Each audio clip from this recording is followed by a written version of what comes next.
Atenção, audiência, fica ligadinha. Agora não dá nem para piscar, porque a sua pergunta pode ser respondida a qualquer momento. A gente recebe agora, com muito prazer, o ministro Flávio Dino. Ministro, seja muito bem-vindo ao ICL. Obrigada. A gente sabe que essa semana é uma semana muito turbulenta, muita coisa acontecendo em Brasília. E o senhor, mais uma vez, abrindo a sua agenda para conversar conosco. Seja muito bem-vindo. Obrigada. Meus cumprimentos a todos vocês, muito obrigado, minhas saudações aqui a todos aqueles que estão nos acompanhando nesse momento. Ministro, a gente criou aqui uma dinâmica um pouco diferente, porque quando a gente anunciou no programa de hoje que o senhor estaria conosco, é óbvio que todos os brasileiros que acreditam na democracia estão muito preocupados com esse momento que a gente vive, as pessoas começaram a querer perguntar, fazer perguntas para o senhor. Então a gente criou uma dinâmica, a nossa redação selecionou algumas mensagens dessas pessoas que nos acompanham, e aí a gente vai ter essas perguntas, então, selecionadas para o senhor, além das nossas perguntas aqui de todo o nosso elenco também, o Guilherme Amado que se junta a nós já. Então, vamos começar com a primeira pergunta. Eu peço licença para o senhor, a gente vai rodar o vídeo, então, da nossa audiência. A primeira pessoa, como se chama mesmo? Perdão que eu... Elisa Cristina é que faz a primeira pergunta para o senhor ministro.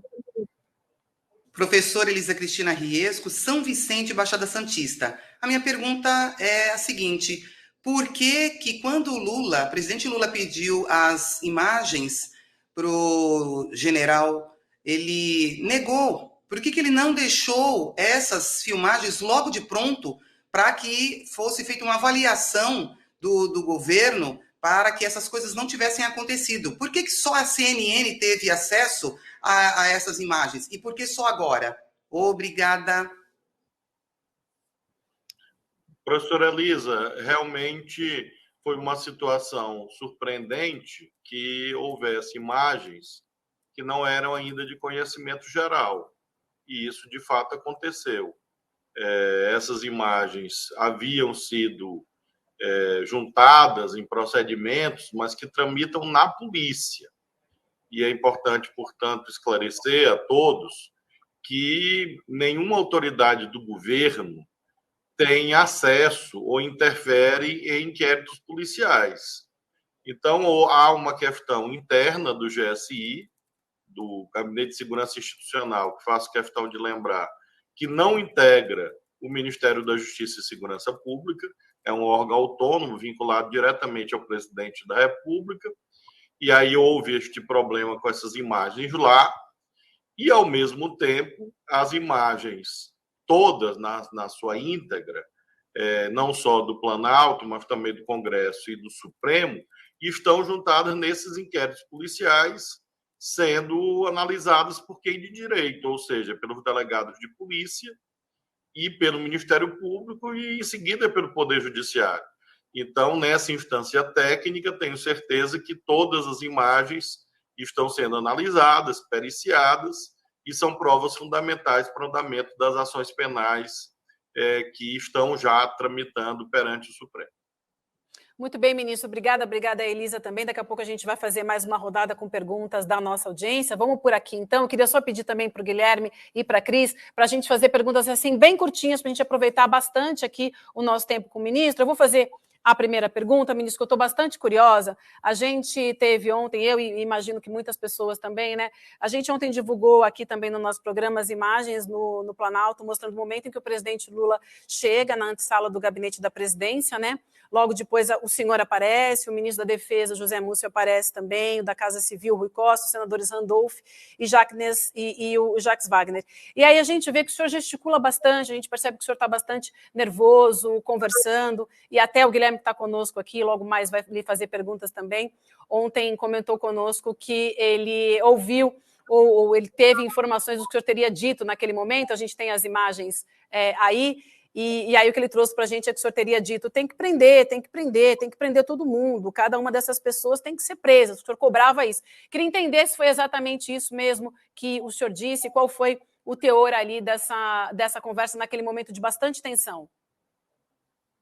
O esclarecimento preliminar importante é quanto à hora dessas imagens, porque facínoras, criminosos, que habitam, infelizmente, uma parte da luta política brasileira, estão dizendo que isto foi durante a invasão.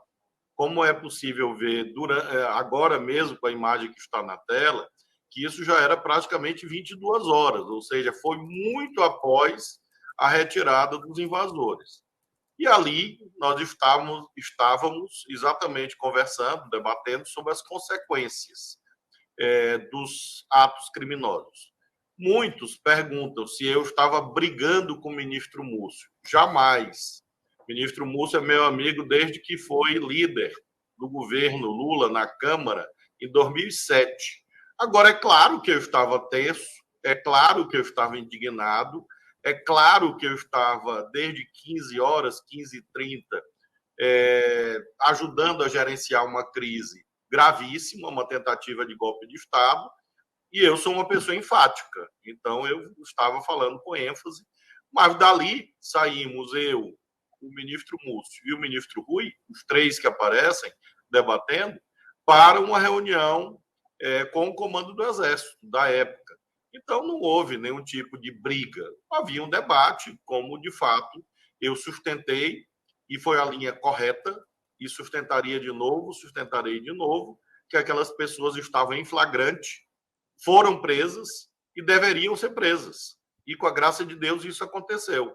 Então, basicamente, é essa cena que dá para ver. Faço questão de frisar, porque a deputada presidenta do PT, Gleisi Hoffmann, aparece aí na tela, dá para ver ela no celular na mão, e já estavam dizendo que a Gleisi estava lá na hora da invasão. Então, nós estamos também numa batalha, e essa CPI que vem aí é essa luta pela preservação da verdade contra bandidos. São bandidos que querem adulterar imagens. As imagens aí estão. Nós estávamos debatendo indignados, o que mostra, mais uma vez, que é disparatada a versão delirante de que nós estávamos ali, de algum modo, macomunados com os golpistas. Não, nós estávamos exatamente indignados e determinando providências. E eu determinei e as providências foram cumpridas.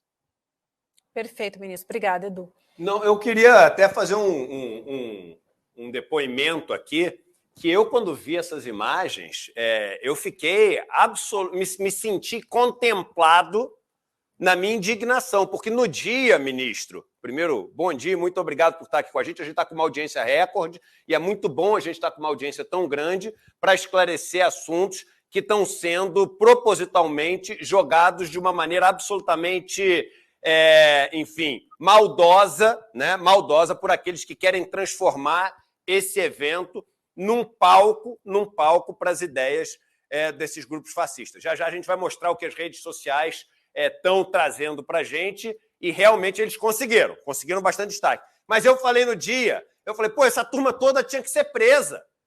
E eu falei assim, vocês sabem que eu sou o maior fã do Dino, falei aqui no dia, não preciso repetir, já fiz várias vezes esses elogios ao senhor, mas eu falei, pô, eu queria ver ele agora, enfim, sendo mais duro e pedindo a prisão dessa turma, porque não é possível.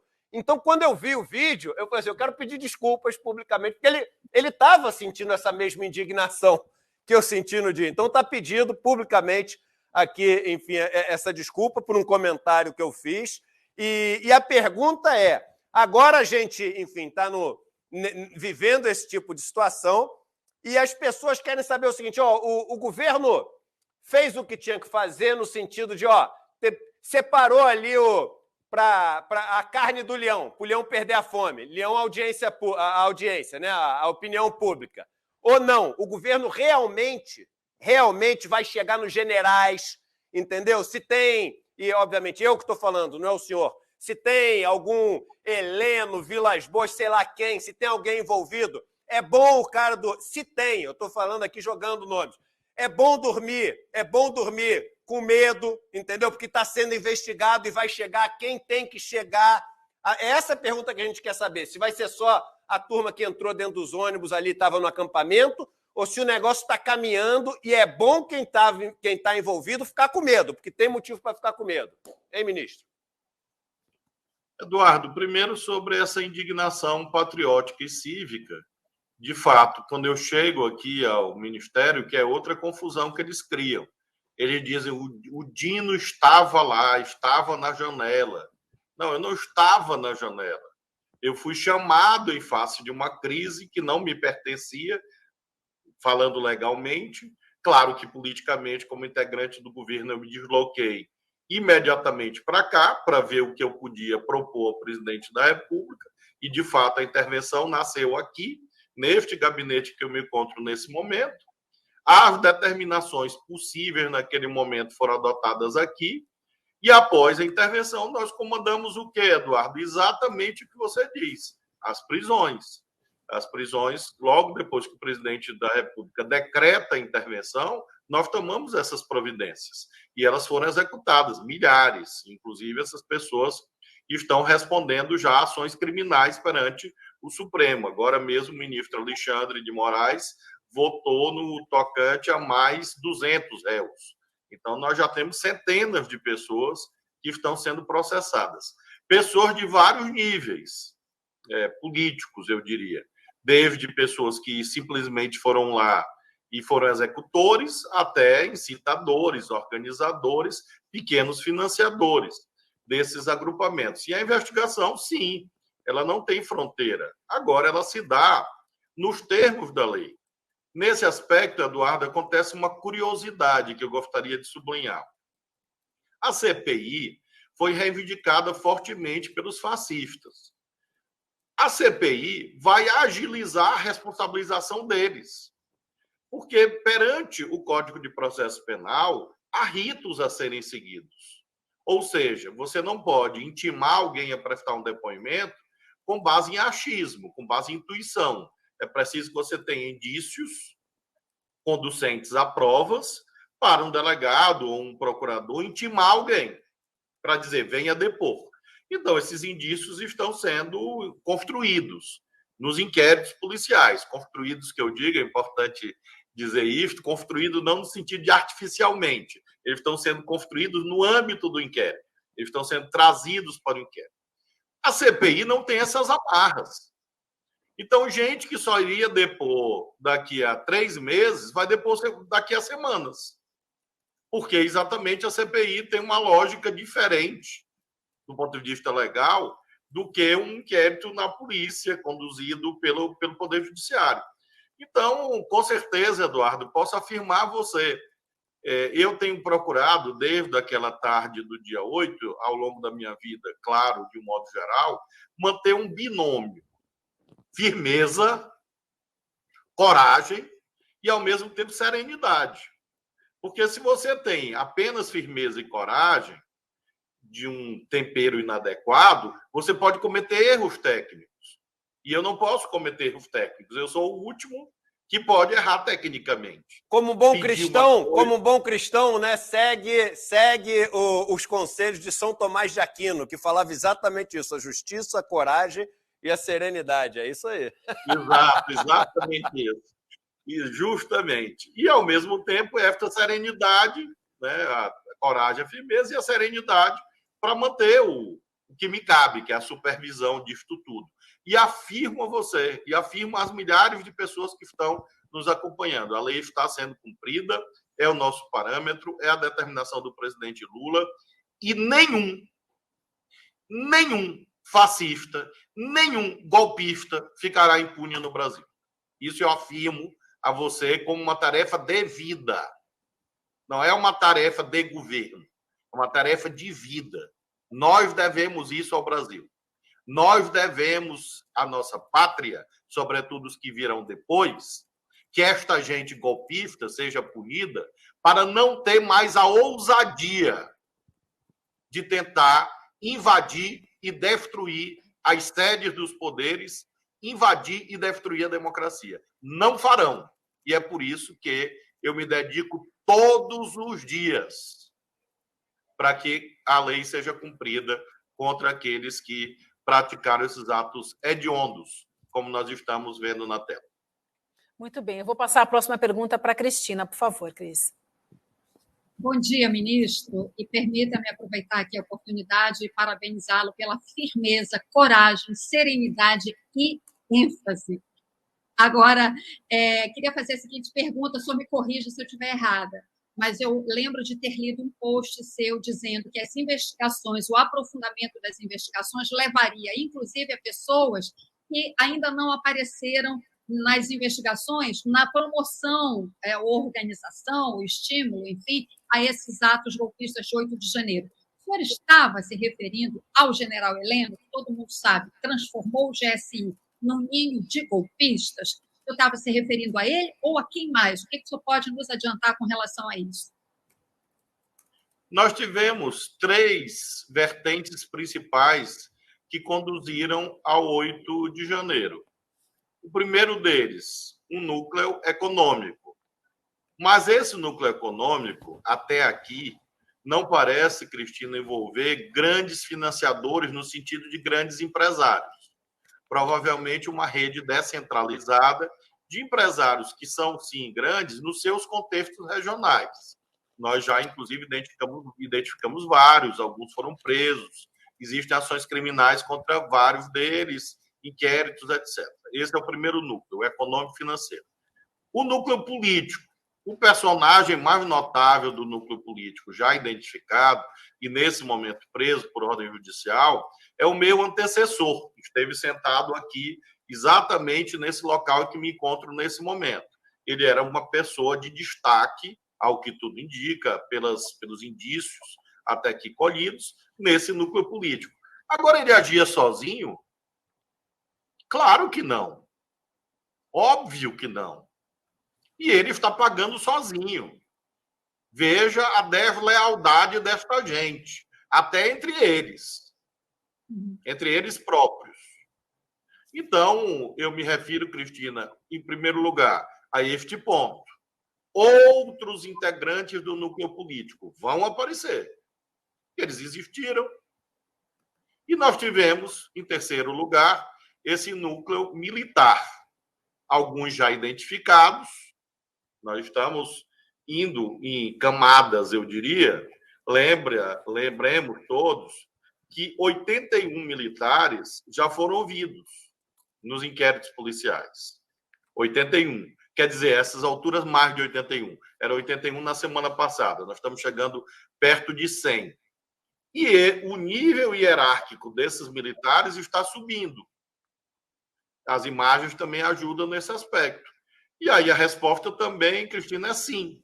Eu estou falando, sim, de generais, infelizmente, de oficiais, que traíram, são traidores do Brasil.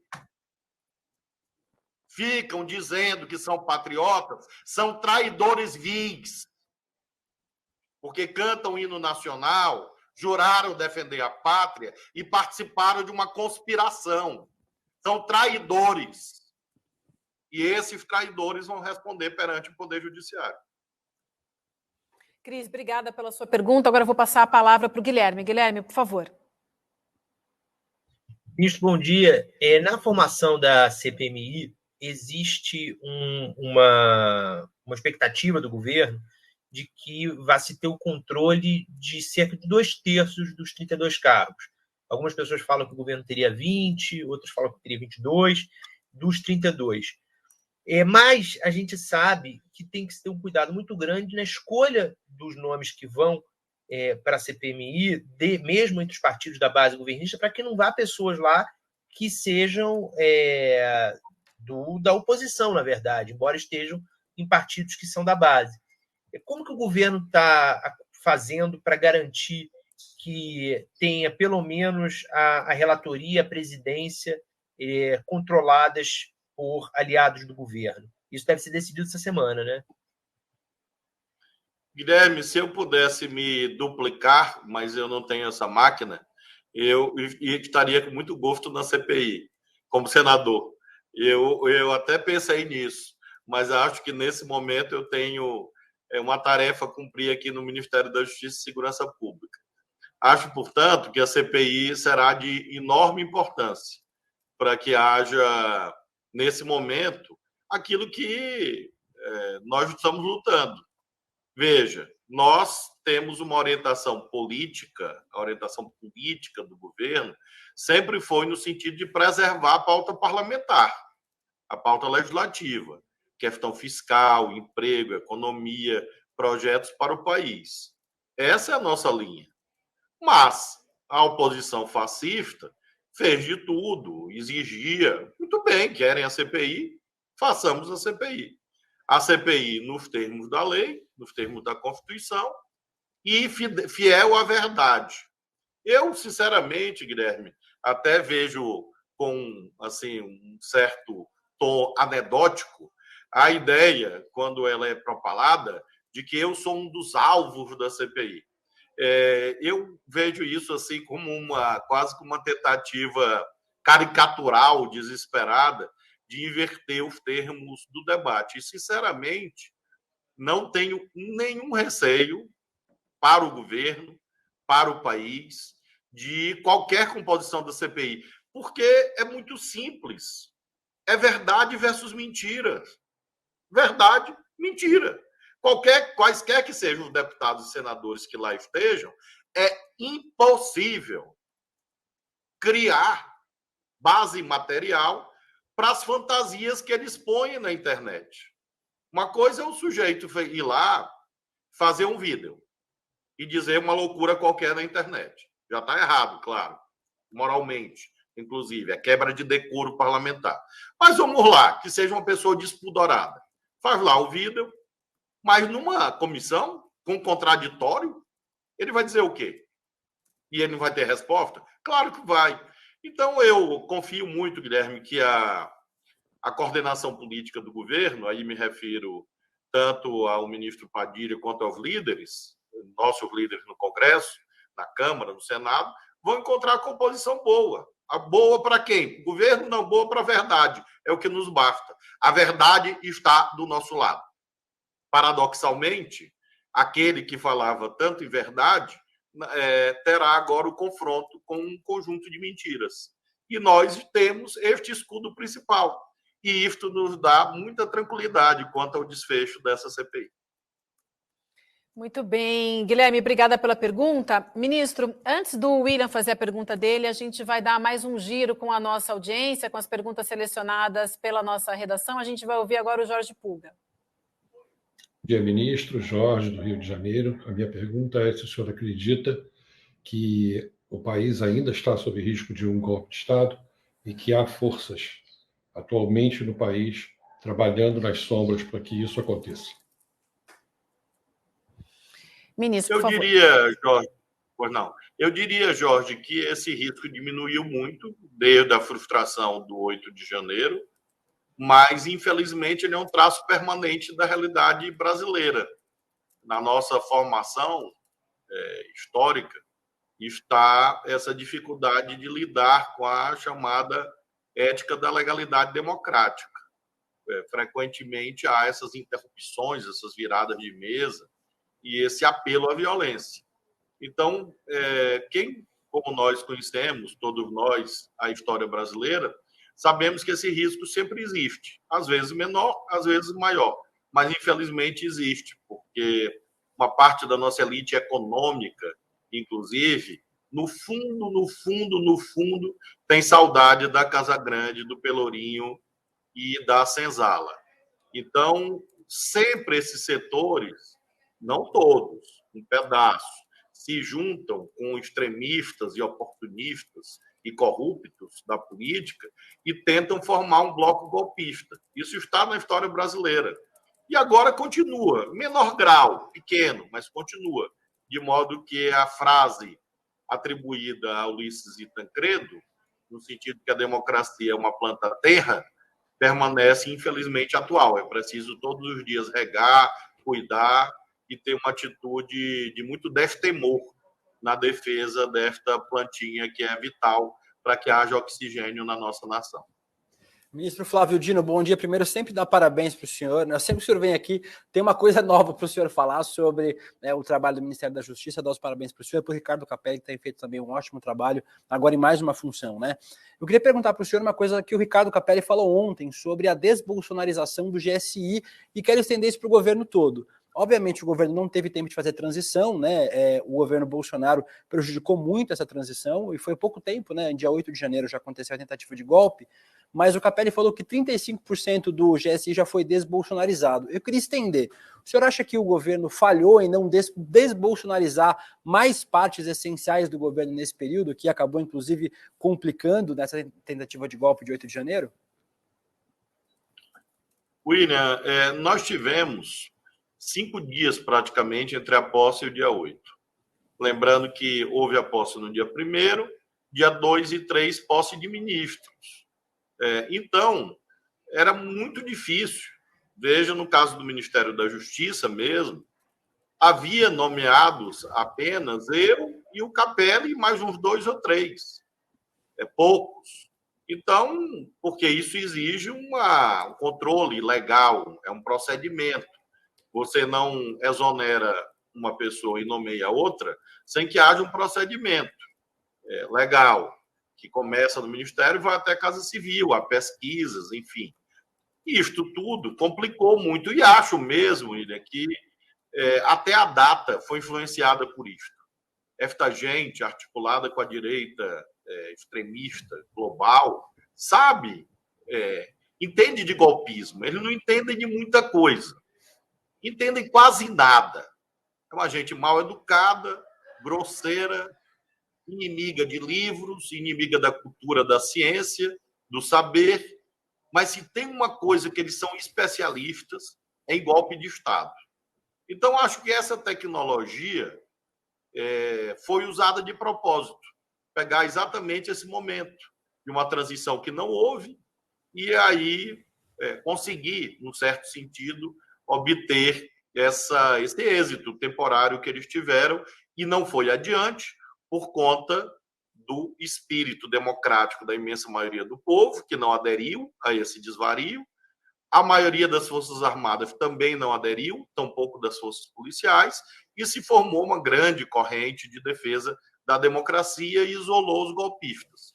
Então, esses golpistas estavam, inclusive, no interior da máquina pública. Estão saindo a estas alturas, imagino que restem poucos. Mas naquele dia 8 de janeiro, certamente, William, eram vários, eram muitos. As imagens mostram que se passou dentro do Palácio Planalto com a participação por ação ou omissão de agentes públicos. Então, esse processo que o Capelli mencionou prossegue e deve prosseguir, feito nos termos da lei, mas, obviamente, nós não podemos ter pessoas que são golpistas. Nós podemos, sim, ter pessoas que votaram no Bolsonaro. Ninguém vai fazer caça às bruxas com base em opção de voto, mas a pessoa tem direito a votar, porém ela não tem o direito de sabotar. Ela tem o direito de votar, mas ela não tem direito de infringir a lei para impor a sua vontade contra o resultado da eleição. E é isso que está sendo, já havia sido iniciado e prossegue até o momento. Inclusive, William, desculpe, só um complemento, William. Claro. Conversei com o Capelli ainda há pouco e ele vai, inclusive, continuar agora, entre hoje e amanhã, já algumas centenas de exonerações. Muito bem, ministro. Ministro, hoje na abertura, quando o William, ele anunciava que o senhor estaria com a gente, ele cometeu ali um ato falho falando da CPI da Covid, ao invés da CPI dos atos de 8 de janeiro. Eu falei, é maravilhoso você ter trazido isso, William, porque a gente se pergunta o seguinte, poxa, o Brasil passou por um momento que vai ficar para sempre na história desse país, naquelas páginas que a gente mais vai se envergonhar, que a gente mais vai sofrer ao reler, porque a gente está falando de centenas de milhares de pessoas que morreram por conta de atitudes, de desmandos e de interesses ali de pessoas que fizeram parte do governo passado, e, claro, ali juntos com empresários, junto com outros políticos que estavam nos estados, etc., e até agora a impressão que a gente tem é que nada aconteceu. Eu sei que o Ministério da Justiça, que tem muita gente que acha o seguinte, o Ministério da Justiça, tudo que é lei e tem que ter gente presa, reclama com o Dino. E aí esquece que tem Ministério Público Federal, que tem todas as cortes, que tem todas as instâncias, etc. Mas você, como alguém que fala tão bem sobre essas questões do campo legal e agora nosso ministro da Justiça, o que você tem a dizer sobre essa expectativa de que as pessoas sejam punidas pelo mal que foi feito durante a pandemia? Porque senão vai acumulando. Senão agora é 8 de janeiro. Aí só vai aumentando a fila de pessoas que causaram mal para esse país e que fica parecendo que CPI é o jeito de terminar em pizza. Né? Eu estou falando a cabeça, né, da opinião pública assim, ferrou, foi para a CPI, não vai acontecer nada.